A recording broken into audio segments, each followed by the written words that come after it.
I used to laugh whenever I heard the name Jesus. To me, he was nothing more than a story told by misguided people. I was an Imam, a respected religious leader in the small Indian town of Sadarpur. My voice echoed through the mosque's loudspeakers every morning. People called me Ustad Rahim. I led prayers, judged disputes, and carried the pride of my ancestors who had served the same mosque for generations. But pride is a dangerous thing. Because one day, heaven decided to humble me, not through argument, not through books, but through something far more powerful, a divine encounter that shattered everything I thought I knew. This is my story, how a man who mocked Jesus came face to face with the truth of the living God. If you're listening, my brothers and sisters, please don't take this as a tale of religion, but of mercy. I am telling you this because I want you to know, no heart is too hard for God to break, and no sinner too lost for him to find. I remember that afternoon clearly. The air was hot, and the call to prayer had just ended. I sat on the mosque steps surrounded by students. We were discussing theology when one of them mentioned a group of Christians who had started gathering in an old market hall nearby. They say Jesus heals and saves, he said with disgust. I laughed. Saves? From what? Their own foolishness. The men around me joined in.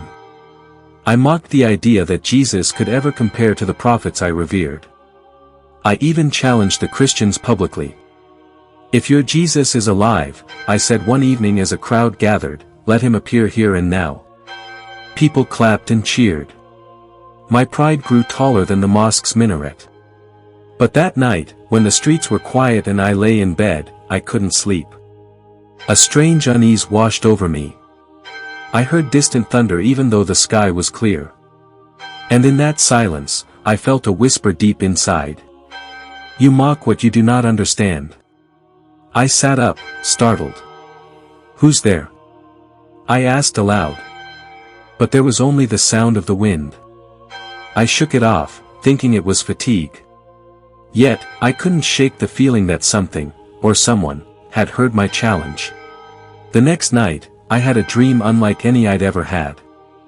I was standing in a vast desert, the sun burning my face. Ahead of me stood a man in white, his back turned. He looked familiar, though I'd never seen him before. I called out, "Who are you?" He turned slowly. His face shone like sunlight reflecting off water. I couldn't see his eyes, but his presence filled me with both fear and peace.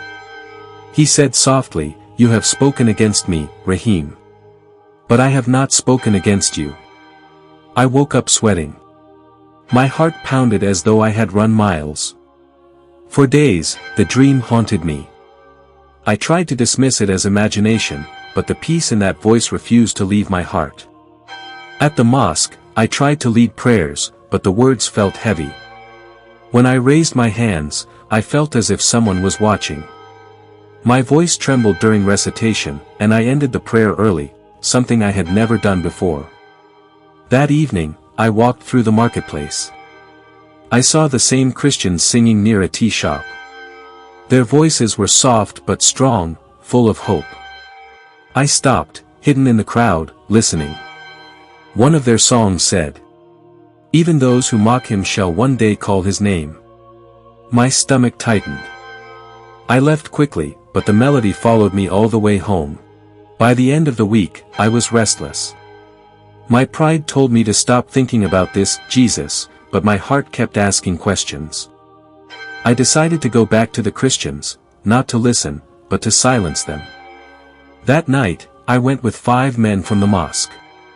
We waited until their gathering began. The light from their candles flickered through the cracks of the wooden door. When I kicked the door open, everyone froze. The women screamed, the men stepped back. "Stop this nonsense!" I shouted. "You insult our faith with your false teachings." The leader of the group, a thin man in his 50s, looked at me calmly. "Brother," he said softly, "we are not your enemies. We are praying for peace, for you too." I sneered. "Pray for yourselves." But before I could take another step, the oil lamp beside them suddenly flared, brighter than any fire I'd ever seen, yet it didn't burn.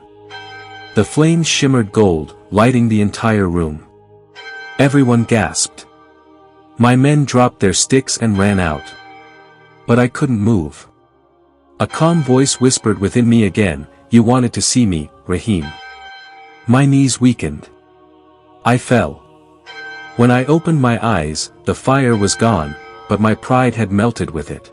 After that night, I couldn't pretend anymore. Something divine had happened, and I couldn't explain it. I didn't tell anyone, afraid of losing my position.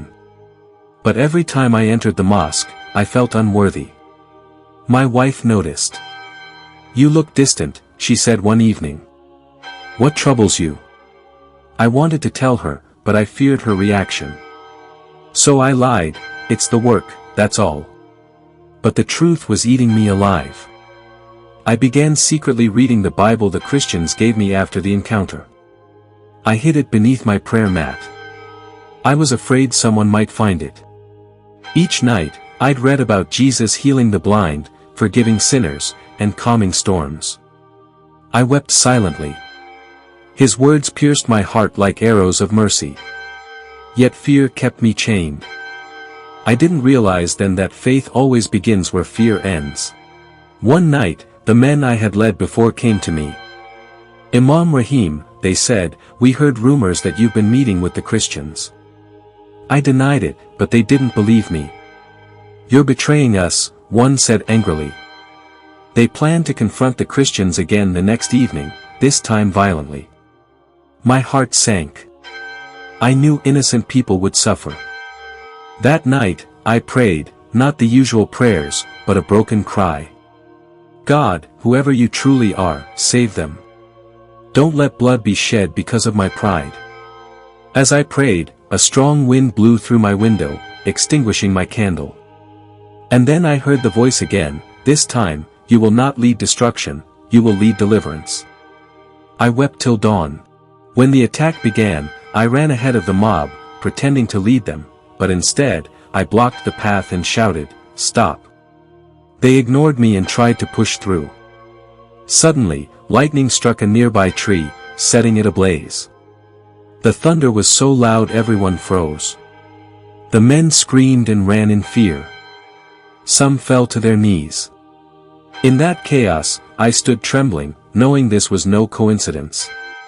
That same still voice whispered again, "Now you see, Rahim, I fight for peace, not destruction."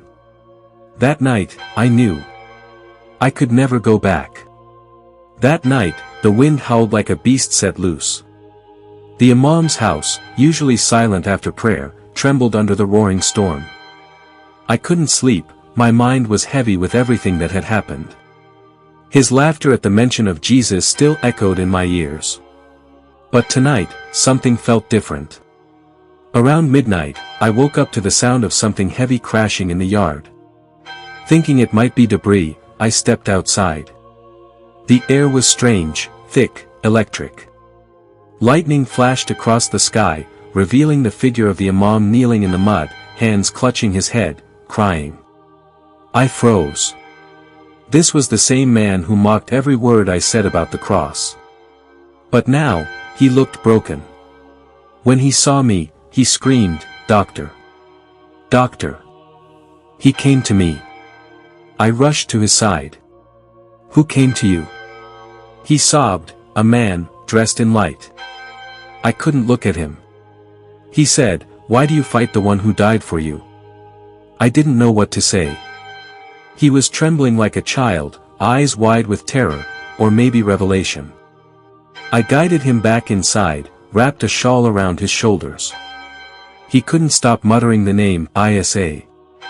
Isa, Jesus in Arabic. For hours, he sat in silence, shaking. When dawn came, he looked at me and said softly, "Doctor, you're Jesus. He is real." I felt tears fill my eyes. I whispered, "Yes. He always was." That morning, the storm cleared. But something deeper had changed forever. For 3 days, the Imam refused to lead prayers at the mosque. Word spread like wildfire. People came knocking at his door, worried he was sick. Some were angry. Others were curious. But he didn't speak. Not to anyone, except me. One evening, he called me to his room and said, "I can't lie to them anymore." I asked, "What do you mean?" He sighed, "For years, I've preached that Jesus was just a prophet. But now, I know he is more. I saw him." He looked at me with eyes that burned and healed at the same time. He was crying again. I could barely breathe. "You don't understand," he said, gripping my hand. When he spoke, I felt my heart break open. I've never known such love. Then he said something that shook me. "I must tell them the truth, even if it kills me." I tried to stop him. "You'll be in danger." He smiled faintly. "Then let God's will be done." That night, he went to the mosque, trembling but determined. I followed quietly from a distance. When he stood on the pulpit, his voice broke. "My brothers," he began, "I have lied to you for many years. The man you call Isa is not just a prophet. He is the Son of God." The silence was deadly. A few gasps. Then angry whispers. Someone shouted, "Blasphemy!" Another threw a shoe. But the Imam didn't stop. "Do what you must," he said. "But I will never deny what my eyes have seen." The crowd stormed out. I ran forward and pulled him out the back door before things got worse. He was smiling through tears. We couldn't stay. By dawn, there were rumors, threats, even. The local council wanted him arrested for corrupting the faith. I knew what that meant. So we packed what little we could, a small bag of food, a bottle of water, and a Bible I had hidden under my mattress. We left under the cover of early morning fog, taking a small dirt path through the hills. As we walked, the Imam was quiet. His steps were slow, but his spirit felt stronger than mine. "I was blind," he said softly, "but now I see." The journey was long. We crossed streams, climbed rocks, slept under trees. At night, we prayed. I watched him lift his hands to heaven, tears rolling down his face as he whispered, "Thank you, Jesus." It amazed me how fast God could change a heart. This was a man who once ordered the burning of Christian tracts. Now he was ready to die for the one he mocked. On the third day, we reached a Christian missionary post near the border. When they saw us, they were shocked. They knew who he was. One of them whispered, "Is that the Imam?" He nodded. "Yes. But I am no longer that man. My name is Yusuf now, a servant of Christ." That night, as we ate warm soup by candlelight, I realized something profound. Sometimes God doesn't strike our enemies down, he transforms them into brothers. Word of his conversion spread faster than the wind. The news reached his old village within days. His family disowned him. The mosque declared him an infidel. Posters were hung with his face, "Apostate. Enemy of the faith." He didn't flinch. But I could see the sorrow behind his smile. One night, as we prayed in secret, a mob came.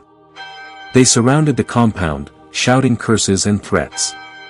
We could see torches in the dark. The missionaries urged us to hide, but the Imam refused. He walked outside, unarmed, and said, "I am not your enemy." The mob threw stones, but something strange happened. The wind picked up again, strong and sudden. The torches blew out one by one, leaving the place in total darkness. We heard screams, confusion, people running. No one was hurt, except one man who later came back limping, saying he saw a blinding light that made him drop his weapon. The Imam looked at me afterward and said, "God fights his own battles." From that day on, no one dared touch him again.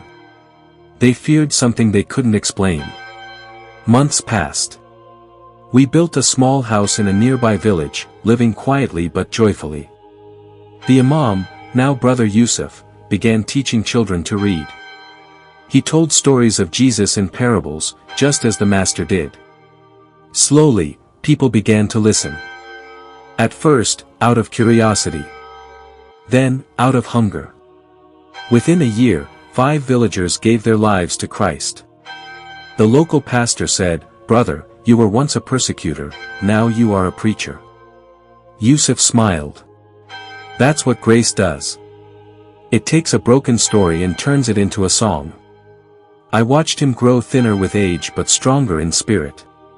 He said, "I laughed at Jesus once, but now I laugh with him." The very place where hatred once ruled was now a place of worship. Every Sunday, songs echoed through the hills.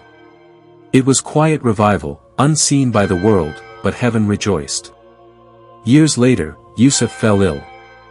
I stayed by his bedside, holding his hand. His breathing was shallow, but his eyes glowed with peace. "Doctor," he whispered, "remember the night of the storm?" "Yes," I said, my voice breaking. He smiled faintly. "That's when Jesus first laughed at my pride, and loved me anyway." He took one last breath and whispered, "Tell them. He's real." Tears ran down my face as I closed his eyes. The man who once mocked Christ had become one of his boldest witnesses. We buried him beneath a small olive tree near the chapel. On his tombstone, I wrote his words. "I once laughed at Jesus, but heaven had other plans." To this day, when the wind blows through that valley, I swear I hear laughter, gentle, joyful, eternal. Not mockery. Redemption.